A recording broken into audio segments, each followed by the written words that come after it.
July the 26th, 1944. A mansion in Waikiki Beach, overlooking Pearl Harbor, President Franklin Delano Roosevelt meets General Douglas MacArthur for the first time in 2 years. The most powerful man in the world, facing the most insubordinate general in American history. Albeit Roosevelt had traveled 5,000 miles from Washington. MacArthur flew in from Australia. Between them sat maps of the Pacific, with 2 competing arrows. One pointed at Formosa, the other at the Philippines. One of those arrows represented the recommendation of the United States Navy High Command, backed by strategic analysis and casualty estimates. The other represented MacArthur's obsession, and more than that, a question of national honor. What happened in that meeting, and over the next 2 days, would shape not just American military strategy, but the future of U.S. influence in Asia for the next 70 years. To understand the drama of those 3 days in July, you need to understand Operation Causeway, the Navy's plan that MacArthur wanted to destroy. Admiral Ernest King, Chief of Naval Operations, had designed a mathematically elegant strategy. The path to Tokyo didn't run through the Philippines. It ran through Formosa. The numbers spoke for themselves. Formosa sat 330 miles from mainland China, only 750 miles from Japan. Capture Formosa, and you could cut Japan's supply lines to Southeast Asia. You could establish air bases close enough to bomb the Japanese home islands. You could support Chiang Kai-shek's forces in China. The Philippines? A costly detour, 1,500 miles from Japan. Difficult terrain, heavily defended, and from a purely military standpoint, strategically unnecessary. King's logic was brutal but clear. Why liberate 17 million Filipinos when you could win the war without them? And he wasn't alone. Admiral Chester Nimitz agreed, at least publicly. Admiral William Leahy, Roosevelt's chief military advisor, was more cautious. But the entire Navy High Command had reached the same fundamental conclusion. Bypass the Philippines, strike Formosa, end the war faster. Declassified Pentagon documents reveal specific numbers. The Joint Staff Study for Causeway, dated June 21, 1944, planned for a D-Day of February on 15, 1945. The assault force would be the 10th Army under General Simon Bolivar Buckner, Jr., 6 initial divisions, Army and Marines, 720,000 troops total. Casualty estimates for Formosa in the first 2 months, 7,500 killed in action, 7,500 wounded and treated locally, 22,000 wounded and evacuated. If things went badly, General Leroy Lutz warned that a defeat could result in losses of 30% of the force, potentially more than 150,000 casualties. Still, compared to a full invasion of the Philippines, the numbers seemed favorable, but MacArthur had a different calculation, one that couldn't be expressed in shipping tonnages or casualty estimates. March 11, 1942. Japanese forces were overrunning the Philippines. 76,000 Filipino and American soldiers were trapped on the Bataan Peninsula. President Roosevelt ordered MacArthur to abandon his command and escape to Australia. MacArthur left Corregidor on a PT boat on the night of March 11th at 7:45 p.m. He navigated through Japanese lines. 9 days later, at Taroe Railway Station in South Australia, he made a statement that would become legend. The exact words published in the Adelaide Advertiser on March 21, 1942. The President of the United States ordered me to break through the Japanese lines with the purpose, as I understand it, of organizing the American offensive against Japan, a primary objective of which is the relief of the Philippines. I came through, and I shall return. 3 words that became a slogan, a propaganda tool, a sacred oath. I shall return. I said to the people of the Philippines whence I came, I shall return. Washington asked him to change it to, we shall return. He refused. The American and Filipino soldiers he left behind didn't return.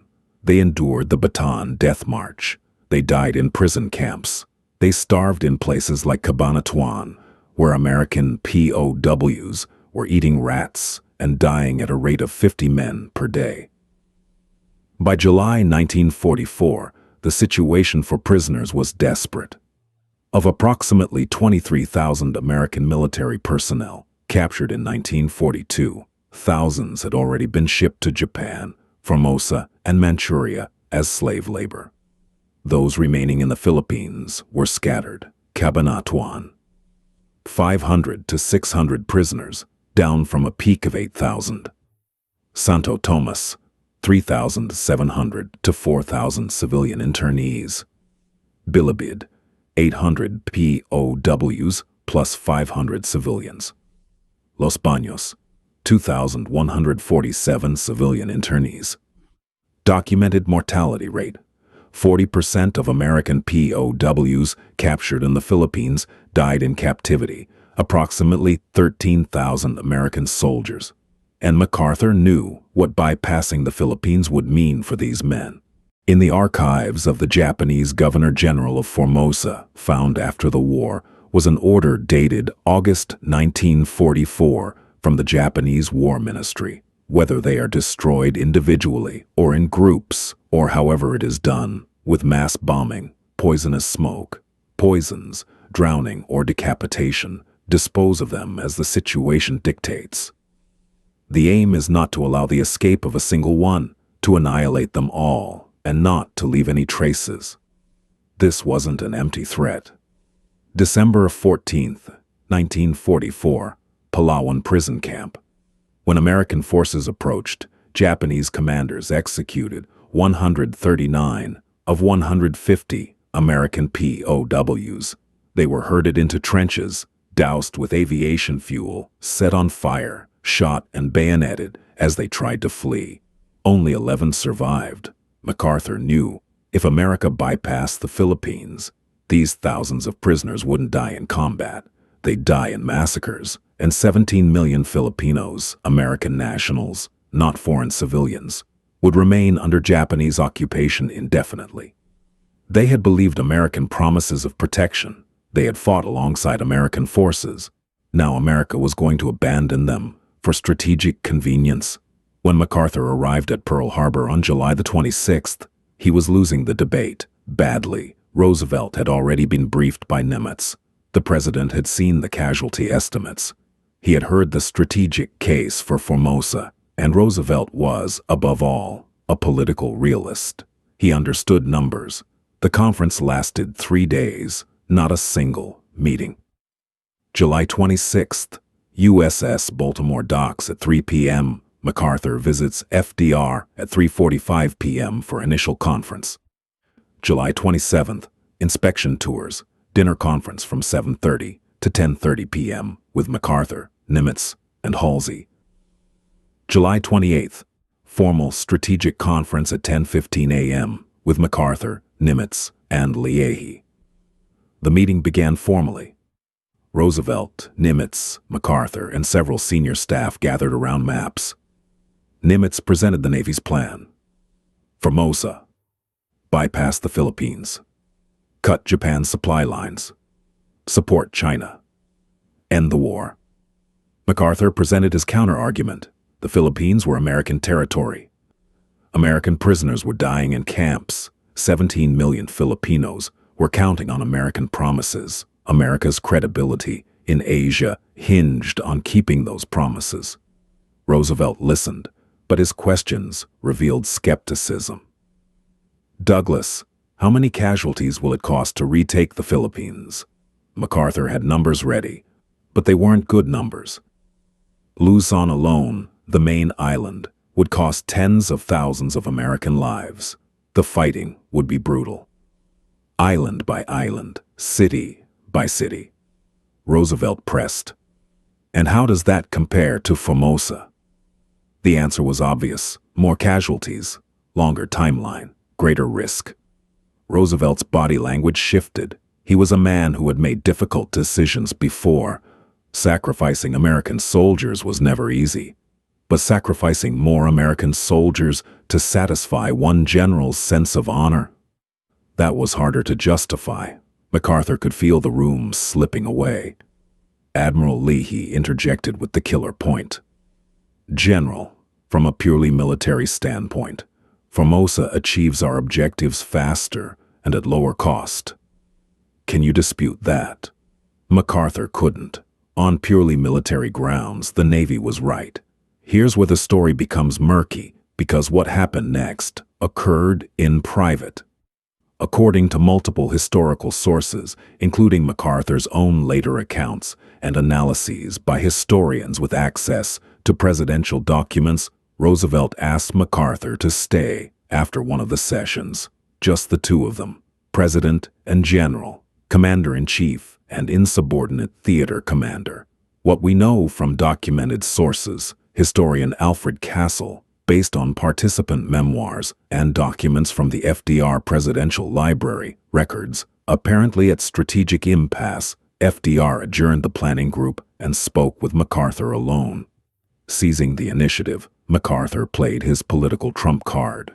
Reminding the president that it was an election year, he argued that abandoning starving prisoners and 17 million Christian Filipinos would turn public opinion against him. MacArthur, years later, told former President Hoover that Roosevelt was shocked by his arguments. What sources suggest MacArthur said, paraphrased from later accounts, "Mr. President, if you bypass the Philippines, the American people will know that you abandoned American territory. They will know that you left American prisoners to die in camps. They will know that you broke America's promise to 17 million people who trusted us." Roosevelt, exhausted from his journey, sick with the ailments that would kill him within a year, listened. MacArthur continued. He invoked the November election, just 4 months away. He painted a picture. Roosevelt's political opponent asking publicly why the president abandoned Americans in the Philippines, why he left our boys to starve in camps. What would Roosevelt answer? This was extraordinary. A general was confronting his commander-in-chief with political consequences, not directly, not crudely, but unmistakably, according to accounts that cannot be fully verified, as there are no official transcripts.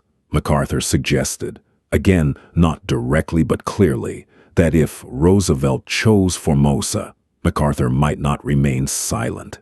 Think about what MacArthur was doing. He was leveraging his own fame, his own public support as a weapon against his president. He was threatening to turn a military decision into a political crisis. This violated every principle of civilian control of the military. Generals don't threaten presidents. Theater commanders don't blackmail their commander-in-chief with electoral consequences. But MacArthur did it anyway. Why?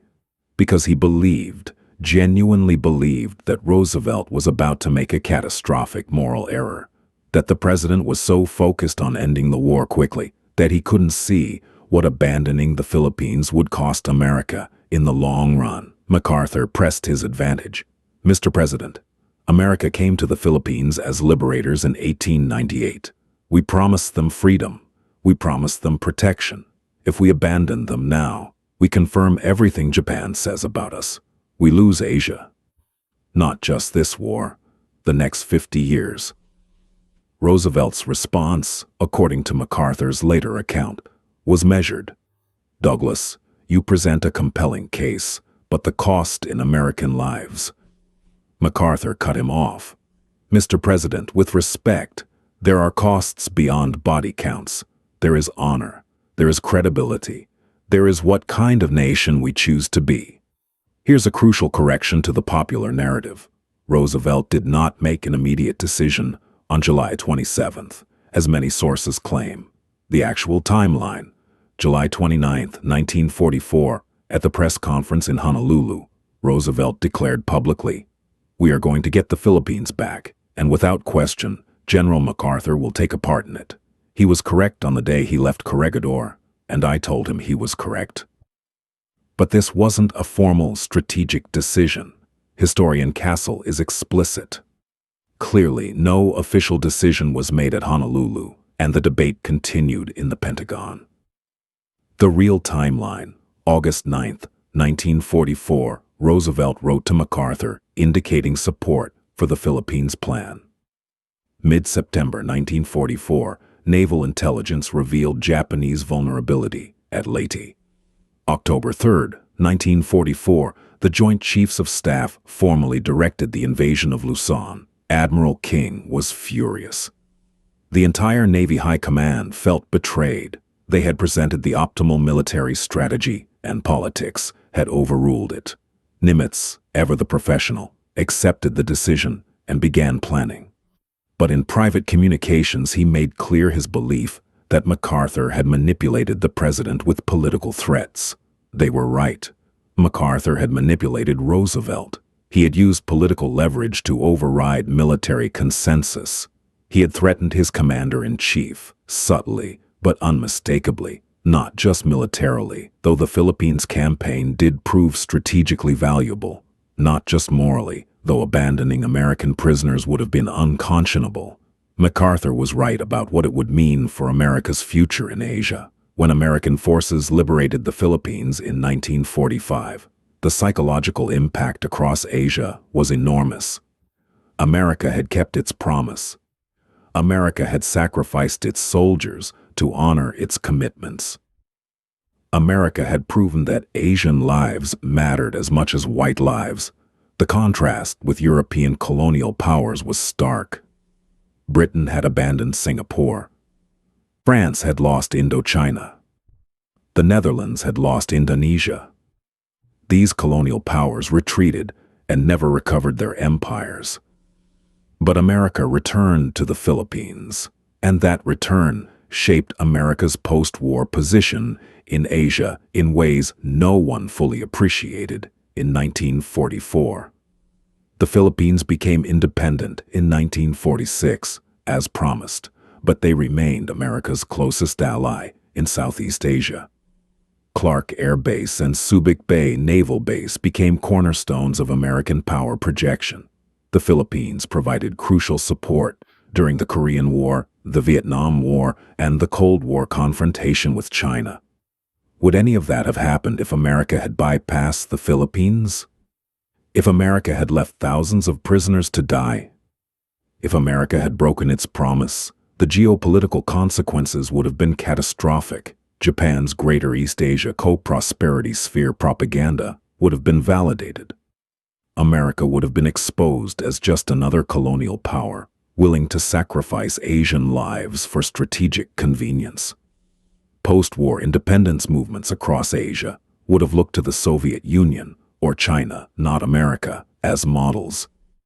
India, Indonesia, Malaysia, nations that became part of the non-aligned movement or Western sphere might have tilted communist. The entire architecture of American power in Asia, treaty alliances, military bases, economic partnerships, rested on the credibility America earned by keeping its promise to the Philippines. MacArthur saw this in 1944. Roosevelt, to his credit, came to see it too. The liberation of the Philippines was costly. The fighting lasted from October 1944 until August 1945. It was brutal, bloody, and exactly as difficult as the Navy had predicted. Documented American casualties. Leyte, October to December 1944, approximately 3,500 killed in ground combat, plus roughly 2,800 killed in the naval battle of Leyte Gulf. Luzon, January to August 1945, 10,380 killed plus 36,550 wounded. Total estimated 14,000 to 16,000 American dead across the entire Philippines campaign. But American forces reached the prison camps before the Japanese could execute the inmates. Documented rescue operations. Cabanatuan, January 30th, 1945, 516. Tenipito Fu. PWs rescued 489 Americans, 27 other nationalities, by the 6th Rangers, Alamos Scouts, and Filipino guerrillas. Santo Tomas, February 3, 1945, approximately 3,700 civilian internees rescued by the 1st Cavalry Division. Bilibid, February 4, 1945. Approximately 1,300 people rescued, 800 POWs plus 500 civilians by the 37th Infantry Division. Los Baños, February 23, 1945. 2,147 civilian internees rescued by the 11th Airborne Division. Total rescued in approximately 1 month. More than 7,600 POWs and civilian internees. At Cabanatuan, Army Rangers liberated 516 prisoners in a daring raid. At Santo Tomas, American tanks crashed through the gates, hours before the Japanese planned to massacre 3,700 civilians and POWs. Those rescues alone justified MacArthur's defiance, but the broader impact, the message sent to Asia, the foundation laid for American alliances, the credibility earned for American promises, that justified it even more. October 20, 1944. Red Beach, Leyte. MacArthur waded ashore with the first wave of troops. He walked through the water to the beach. He stepped up to a microphone, and he declared over the radio for all the people of the Philippines to hear, "People of the Philippines, I have returned." The promise made in March 1942 had been kept. In 1951, when MacArthur was finally relieved by President Truman for insubordination during the Korean War, his farewell address to Congress included these lines: "I was just 27 years old when I first came to the Philippines. Since then, I have been there many times, always with a sense of being in my second home." The decision to return, to keep faith with the Filipino people, was the most important decision I ever influenced, not because of military necessity, but because of what it said about who we are as a nation. Critics called it self-aggrandizing. MacArthur always had an inflated sense of his own importance, but on this point, he was right.